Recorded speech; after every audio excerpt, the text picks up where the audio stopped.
what's up? Red Panda Anthem. Red Panda, what's good? Red Panda Anthem. Your boy going up. I know they can't stand it. Can we get some questions? Yeah. Jay, what's going on? You there?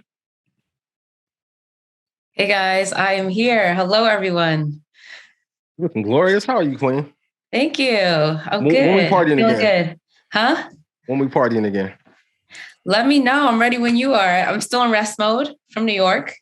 I also got two tickets while I was out there. So. Oh, actually, Foot Locker is not. Foot Locker might not be dead. Foot Locker. Sorry. Update. Sorry for saying. Okay. What happened? We'll talk about that later. Gotcha. I forgot. Wait, what kind of tickets you got? Parking tickets? Troy, great job. I saw the segue. Nah, it's all good. It's my brother, man. Professional. Yeah. Jay, you said you got parking tickets or you got tickets? Yes, while I was in New York. Two. You know what? I got a ticket for the first time. I got a speeding ticket. It was ridiculous. I've never got a speeding ticket in my life. What did you get a ticket for? Yo, it was crazy. Like, I didn't even pass the officer. Like, I got two parking tickets. He was like 200 yards ahead of me. I was in New York, the city. Yeah. Sorry, I feel like we're having two different conversations. No, go ahead, Jen. You're more important right now. Go ahead. I'm sorry that you got a ticket. Yeah, so I'm happy to be back home in Rhode Island. Shout out to Rhode Island. Drop some fire in the chat if you're from Rhode Island. Everybody, we got to come out. Hey, hold on. We're just gonna skip over this birthday video you put up in Hawaii. Oh God. Oh wow! I get so nervous when I post on Instagram. I don't know why, but yeah, it took me several hours to do it. I had to save there, and I was editing it, but I got it done. Greatest dilemma. That's why he's up to 4:00. Take a while. Working on your reels, Rashad? That's a fact. That is a fact. Absolutely. That is too funny. I did want to say, I know you have the Control album up. I was actually named after Janet Jackson. Shout out to my older sisters that are big Janet Jackson fans. Fun fact. Did not know that. Learn something every day. Fun fact. Yeah. My name was going to be Claudia. I'll let you guys know all my business. But let me give you guys some updates. I haven't really given an update in a while. Let's talk about it. Huh? Let's talk about it. All right, cool. So yeah, I'm adding another short-term rental unit. So I have tenants that are moving out, and I'm going to be housing my first ever traveling nurse. So I'm excited for that. I have to furnish the apartment. I'm excited. That's interesting, I guess. And then now I'm thinking with everything going on in the market and in the world that maybe with my portfolio, I want to add like a multi-unit and just Section 8 it out. You know, something that's going to be maybe safer. So I'll be looking into that. See if I have anything else. We didn't do our Toro thing. So if you need help with any of those projects, you have a friend and co-investor in me. Thank you so much, Ian.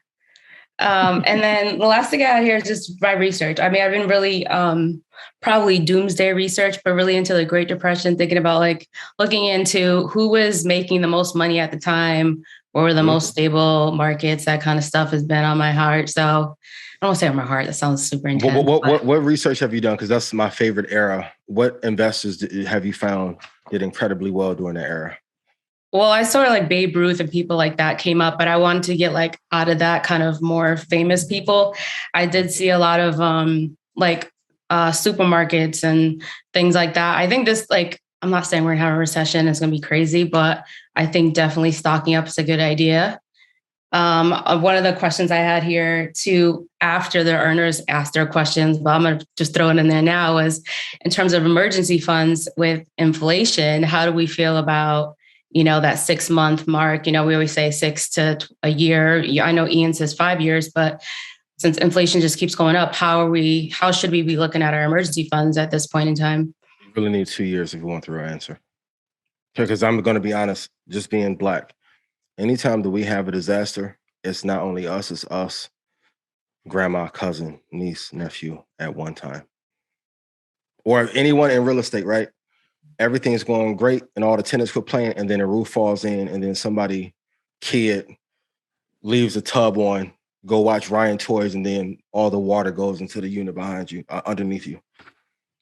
You need 2 years. For those of you who are like, bro, you crazy, I don't have to. I'm just being honest with you. 2 is a safety net that would allow you to sleep well at night. I'll speak for me.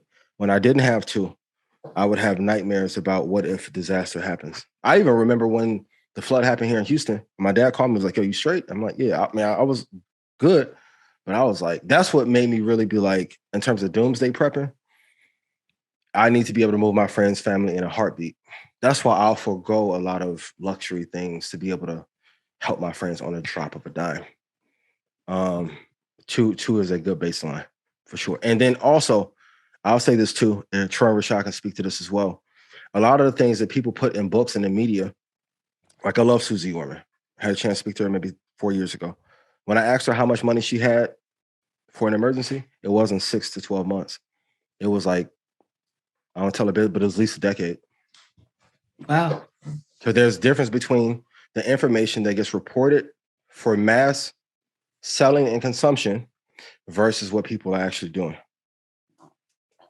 So 2 is the minimum. Yeah. Be mindful.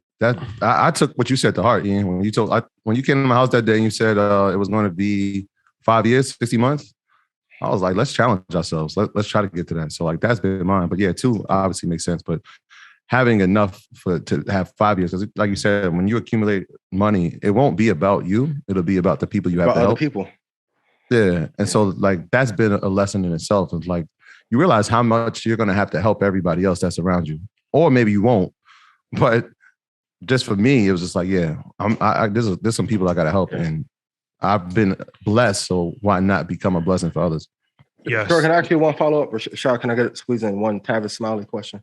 And, yeah. Because I know y'all want credit. Troy, like when you taking, because you're a master at taking information from everybody and applying it immediately. For those that hesitate, like what was your driving force to take everything that you learned? Even when we had the conversation in New York, he was like, "Yo, thanks for the info." So you know what I mean? Yeah. What was your driving force to take the information and implement it immediately? Rashad, you too. Rashad, I'm like, Rashad, well, we should go get a Firefly company. He called me next day. I'll talk to Chad and Marvin, UTA. We got Fireflies. And I'm like, bro.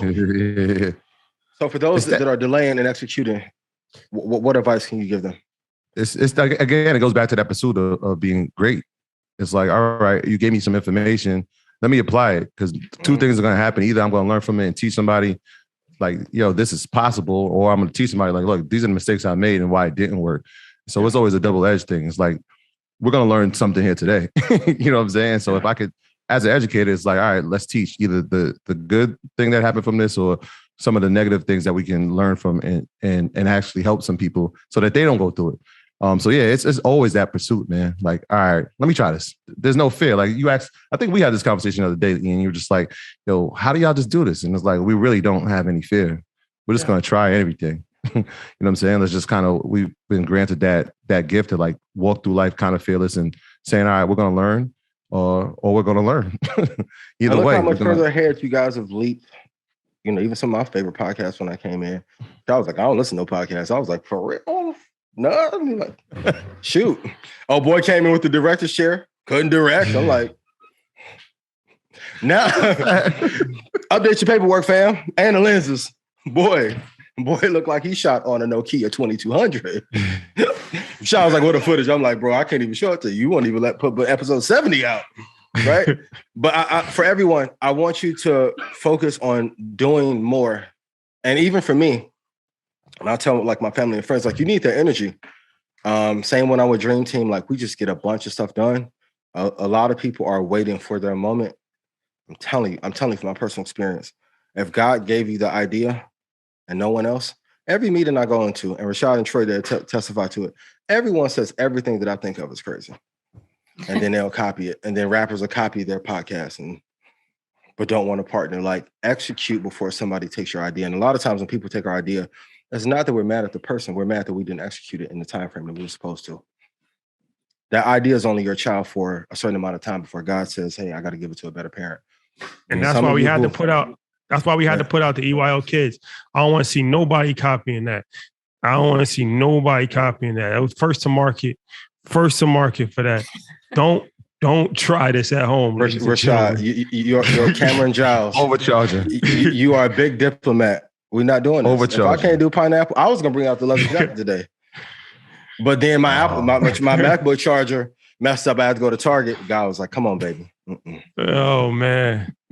Shout out to him 500 on the check-in. Shout out to MG the mortgage guy on the check-in. What up? Shout What out up? to MG and him, I'm gonna give you credit. He literally posted, "Oh, I can do super chats. I'm going on everybody's YouTube and get my brand out there." Yo, he's solid. Great idea. Take ideas from everyone, make them uniquely your own. But when I saw that, I was like, "That's clever. That's very clever to do." Matt, I appreciate you. Thank you for having me on Rants and Gems. Please check out the episode with Matt, Kiana. Fire one. I think it's a classic. Definitely. Yeah, shout out to the bro, him not them. This that Red Panda anthem. Ian, what's up? This that Red Panda anthem. Rap Panda, what's This good? that Red Panda anthem. Your Whole boy. clique going up. I know they can't stand it.